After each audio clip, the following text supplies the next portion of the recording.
আসসালামু আলাইকুম। আজকে আমি শত শত বছরের পুরনো একটি মসজিদের কথা তুলে ধরব। বারোয়াউলিয়ার পূর্ণভূমি কালীপুর গ্রামে অনেক দর্শনীয় মসজিদ আছে। এর মধ্যে অন্যতম হলো কালীপুর চপিরের দোকানে অবস্থিত আব্দুস সামাদ জামে মসজিদ। অনেকে এই মসজিদকে চপিরের দোকানের পোট্টা মসজিদ নামে চিনে। এই মসজিদটি শত শত বছরের পুরাতন মসজিদ। এই মসজিদে দৃষ্টিনন্দন 3টি গম্বুজ আছে। প্রতিদিন শত শত মুসল্লি এই মসজিদে 5 ওয়াক্ত নামাজ আদায় করে এবং শুক্রবার জুমার নামাজ আদায় করে। এই মসজিদে কবরস্থানে শহীদ আছে কালীপুর অনেক কীর্তিমান ব্যক্তিবর্গ। তার মধ্যে অন্যতম হলো আরকান রোডে শ্রমিক নেতা মরহুম রয়সুল ইসলাম। আপনারা চাইলে ঘুরে আসতে পারেন এই মসজিদে। লোকেশন কালীপুর চপিরের দোকান মেন রোডের পাশে।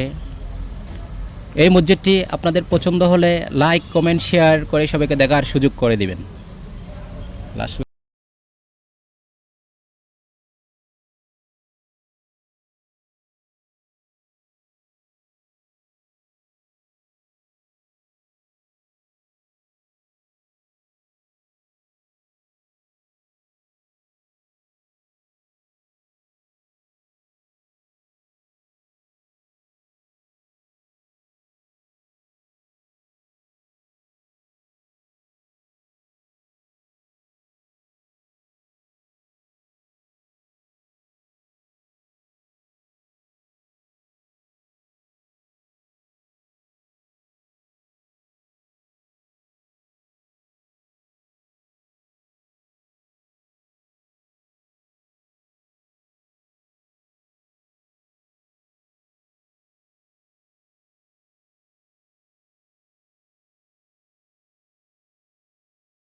أشهد أن لا إله إلا الله وحده لا شريك له